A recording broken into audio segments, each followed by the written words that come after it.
ओम गं गणपतये नमः। राधे राधे।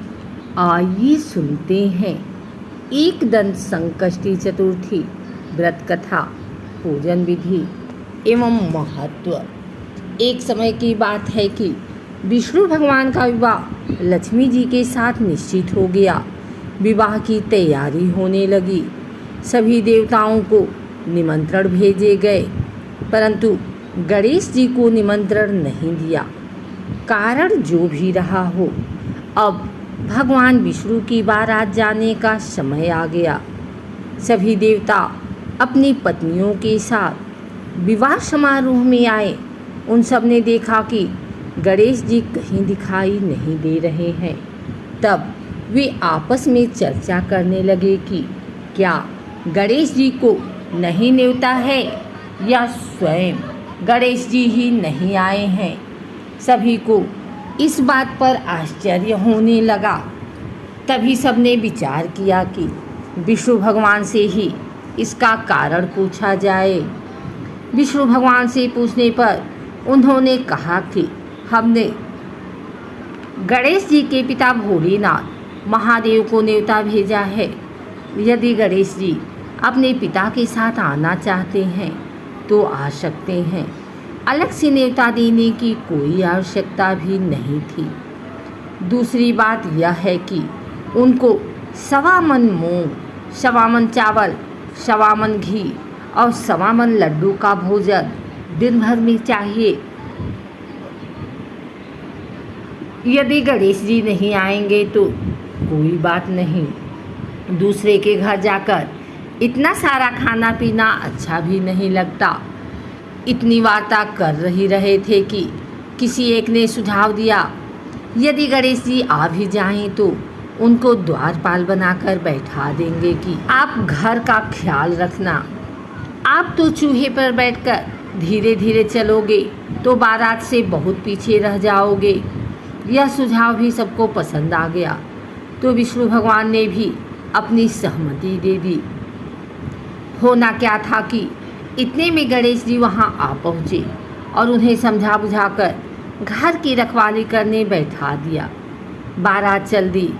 तब नारद जी ने देखा कि गणेश जी तो दरवाजे पर ही बैठे हुए हैं, तो वे गणेश जी के पास गए और रुकने का कारण पूछा। गणेश जी कहने लगे कि विष्णु भगवान ने मेरा बहुत अपमान किया है। नारद जी ने कहा कि आप अपनी मूषक सेना को आगे भेज दें तो वह रास्ता खोद देगी, जिससे उनके वाहन धरती में धंस जाएंगे। तब आपको सम्मानपूर्वक बुलाना पड़ेगा। अब तो गणेश जी ने अपनी मूषक सेना जल्दी से आगे भेज दी और सेना ने जमीन पोली कर दी। जब बारात वहाँ से निकली तो रथों के पहिए धरती में धंस गए। लाख कोशिश करें परंतु पहिए नहीं निकले। सभी ने अपने अपने उपाय किए, परंतु पहिए तो नहीं निकले, बल्कि जगह जगह से टूट गए। किसी की समझ में नहीं आ रहा था कि अब क्या किया जाए। तब तो नारद जी ने कहा, आप लोगों ने गणेश जी का अपमान करके अच्छा नहीं किया। यदि उन्हें मनाकर लाया जाए तो आपका कार्य सिद्ध हो सकता है और यह संकट टल सकता है। शंकर भगवान ने अपने दूत नंदी को भेजा और वे गणेश जी को लेकर आए। गणेश जी का आदर सम्मान के साथ पूजन किया। तब कहीं रथ के पहिए निकले। अब रथ के पहिए निकल तो गए, परंतु वे टूट फूट गए, तो उन्हें सुधारे कौन।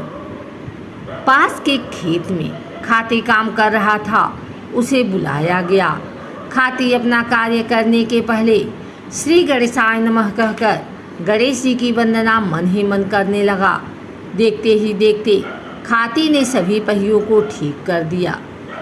तब खाती कहने लगा कि हे देवताओं, आपने सर्वप्रथम गणेश जी को नहीं मनाया होगा और न ही उनकी पूजन की होगी, इसीलिए तो आपके साथ यह संकट आया है। हम तो मूर्ख अज्ञानी हैं, फिर भी पहले गणेश जी को पूजते हैं, उनका ध्यान करते हैं। आप लोग तो देवतागण हैं, फिर भी आप गणेश जी को कैसे भूल गए। अब आप लोग भगवान श्री गणेश की जय बोलकर जाएं तो आपके सब काम बन जाएंगे और कोई संकट भी नहीं आएगा। ऐसा कहते हुए बारात वहाँ से चल दी और विष्णु भगवान का लक्ष्मी जी के साथ विवाह संपन्न करा के सभी सकुशल घर लौट आए। हे गणेश जी महाराज, आपने विष्णु को जैसा कारज सारियो ऐसा कारज सबको सिद्ध कर जो। बोलो गजानन भगवान की जय। भगवान गणेश का जन्म चतुर्थी तिथि को हुआ था, इसलिए भक्त हर महीने के कृष्ण पक्ष की चतुर्थी पर संकष्टी चतुर्थी, जबकि ज्येष्ठ माह की चतुर्थी को एकदंत संकष्टी चतुर्थी के रूप में मनाते हैं। वहीं शुक्ल पक्ष की चतुर्थी को विनायक चतुर्थी के रूप में मनाते हैं। इस दिन भगवान गणेश का आशीर्वाद पाने के लिए पूजा और व्रत करते हैं। लेकिन क्या आप जानते हैं कि किन शुभ योग में एकदंत संकष्टी चतुर्थी है और किस गणेश मंत्र के जाप से भगवान गणेश प्रसन्न होते हैं। नारद पुराण के अनुसार संकष्टी चतुर्थी के दिन भक्त को उपवास करना चाहिए और शाम को संकष्टी गणेश चतुर्थी व्रत कथा सुननी चाहिए। मान्यता है कि संकष्टी चतुर्थी के दिन घर में पूजा करने से नकारात्मकता दूर होती है और पूजा से घर में शांति बनी रहती है। साथ ही भक्त की घरेलू परेशानियां दूर होती है और मनोकामना पूरी होती है। साथ ही गणपति बप्पा की पूजा करने से यश, धन, वैभव और अच्छे स्वास्थ्य की प्राप्ति होती है। इस दिन चंद्रमा को देखना भी शुभ माना जाता है। सूर्योदय से शुरू होकर चंद्र दर्शन के बाद ही संकष्टी चतुर्थी व्रत पूरा होता है। बता दें कि संकष्टी चतुर्थी व्रत का निर्धारण चंद्रोदय के आधार पर होता है। मान्यता है कि चतुर्थी तिथि उसी दिन होता है तो जिस दिन चंद्रोदय होता है, इसलिए कभी कभी संकष्टी चतुर्थी व्रत तृतीया तिथि के दिन ही होता है। हालांकि गणेश चतुर्थी के दिन गणेश पूजा का सर्वश्रेष्ठ समय मध्याह्न और शाम का होता है। एकदंत संकष्टी चतुर्थी पर गणेश जी के मंत्र हैं। श्री वक्रतुंड महाकाय सूर्यकोटि संप्रभा निर्विघ्नं कुरु मे देव सर्वकार्येषु सर्वदा।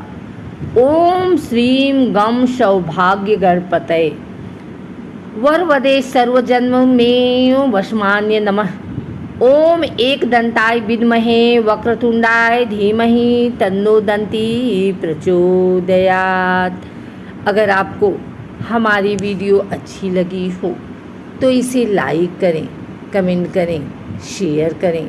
हमारे चैनल को सब्सक्राइब करके बेल नोटिफिकेशन ऑल पर सेट कर लें ताकि आगे आने वाली वीडियो सबसे पहले आप तक पहुंच सके। धन्यवाद।